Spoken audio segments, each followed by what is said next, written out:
요새 저는 한 TV 프로그램에 빠져 있습니다. 그 TV 프로그램은 다름 아닌 제가 금요일마다 본방사수하고 있는 프로듀스 101입니다. 이 프로그램에서 춤을 추는 모습을 보면 같은 남자인데도 불구하고 사실 조금 설레기도 합니다. 정말 잘생겼습니다. 이 프로그램에서는 많은 연습생들 중 11명의 연습생들에게 투표를 하여 그 수에 따라 순위를 매기는 형식으로 진행이 됩니다. 하지만 이 순위는 최종 11명의 연습생들이 모두 뽑혔을 때 매겨지는 순위와는 차이를 보이기도 하죠. 초반부에는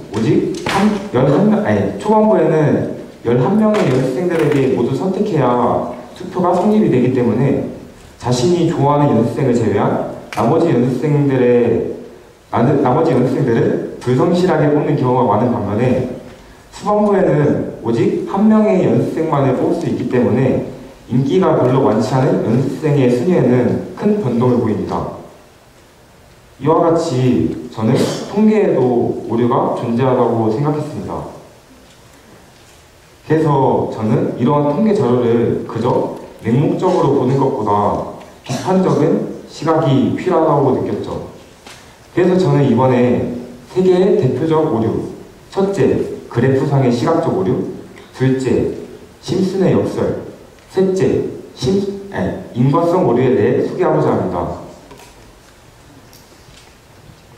제가 첫 번째로 소개하고자 하는 오류는 바로 그래프상의 시각적 오류입니다.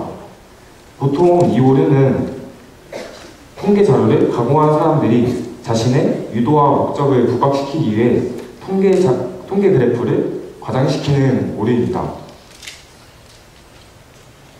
이 그래프는 이러한 오류를 보여주고 있는데요. 여러분, B가 A의 몇 배인 것처럼 보이시나요? 3배, 5배 많은데요. 그렇게 따지기 위해서는 이렇게 가로축은 그대로 놔두고 세로축에만 변화를 주어 세배를 표현해야 합니다. 하지만 이 그래프는 가로축 또한 세로축과 함께 변화하면서 3배가 아닌 9배라는 점을 알 수 있습니다. 또 다른 그래프로는 JTBC에서 사용된 김영란법 국회 통과 관련 그래프인데요. 보시면 7.3%가 다른 비율에 비해 너무 커 보이지 않나요? 네. 이와 같이 그래프는 수치에 비해 사람들 눈에 한눈에 띄기 때문에 많은 혼란을 줄 수 있습니다. 다음으로 소개하고자 하는 오류는 바로 심슨의 역설입니다. 여기서 심슨은 이 호모 심슨이 아니라는 점 다들 알고 계시죠? 우선 심슨의 역설에 대해서 간단하게 설명하자면 종합적인 결과와는 다르게 세부적인 결과가 자신의 연구 목적과 어울리지 않게 도출되었을 때 이를 생략시켜버리며 발생하게 되는 역설을 말합니다. 이는 1973년 버클리 대학의 입학 허가서인데요. 우선 종합적인 결과를 보신다면 여성보다 남성의 합격 비율이 더 높다는 점을 알 수 있습니다. 하지만 각 학과마다 세부적인 결과를 보신다면 남성보다 여성의 합격 비율이 더 높다는 점을 알 수 있죠. 그렇다면 도대체 왜 여성보다 남성의 합격 비율이 더 높다고 했을까요? 다들 아시나요? 그 이유는 합격률이 상대적으로 높은 학과에는 남성이 많이 지원한 데 비해 합격률이 상대적으로 낮은 학과에는 여성이 많이 지원했기 때문입니다. 한국으로 따지자면 합격률이 높고 남성이 많이 지원하는 경제학과와 합격률이 상대적으로 낮고 여성이 많이 지원한 영어 영문학과라고 볼 수 있죠. 그리고 제가 마지막으로 소개하고자 하는 오류는 바로 인과성 오류입니다. 이는 인과관계가 없는 두 변수를 마치 인과관계가 있는 것처럼 사용하여서 발생하게 되는 오류를 말합니다. 그럼 예시를 하나 들어볼까요? 소방차가 많이 올수록 재산 피해가 크다. 그러므로 소방차가 재산 피해의 원인이다. 이게 말이 됩니까? 그러면 소방차가 불이 나면 오면 안 된다. 이 말일까요? 하지만 이 상황에서 잠재 변인을 한번 등장시켜 보겠습니다. 다 같이 외쳐볼까요? 잠재 변인 들어오세요. 여기서 잠재 변인은 불의 크기가 될 수 있죠. 결과적으로 소방차가 많이 와서 재산 피해가 큰 것이 아니라 불의 크기가 크기 때문에 재산 피해가 크다는 것입니다. 이처럼 잠재적 일을 생략해버린 채 자신의 연구의 목적에 맞게 이러한 죄송합니다. 잠재력을 무시해버린 채 이렇게 임의로 인과관계를 만든다면 우리 학교 개인수정 부장 선생님은 옷이 없어서 교복을 입고 다닌다 와는 잘못된 결론을 도출하게 됩니다. 교장 선생님 사랑합니다. 벤저민 디즈레일리는 이런 말을 했습니다. 세계에는 세 개의 거짓말이 있다.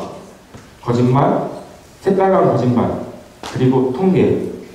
하지만 저는 이를 바꿔 이렇게 말하고 싶습니다. 우리에게는 세 개의 거짓말이 있습니다. 자신의 머리인 척 하고 다니는 가발, 시험이 끝난 후 우리 부모님께 말하는 시험 성적, 그리고 다음으로는 무엇일까요? 통계. 다시요.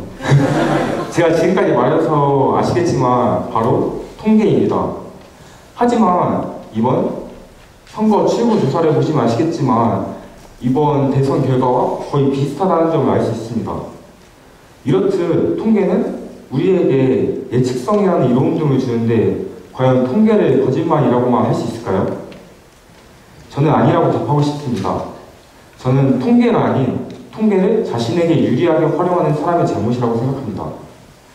이를 위해서는 저는 두 가지의 노력이 필요하다고 느꼈죠.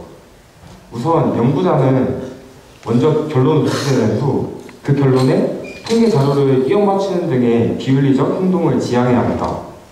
그리고 연구자가 아닌 우리는 이러한 통계 자료를 바라볼 때 그저 맹목적으로 수용하는 것이 아닌 비판적으로 해석하는 능력을 길러야 합니다. 저는 통계가 수학의 문법이라고 생각합니다. 문법이 우리 삶에 있어 필수 요소이듯이 통계 또한 우리 삶에 있어 필수 불가결한 존재가 되었습니다. 하지만 이러한 통계에도 빛과 어둠이 존재합니다.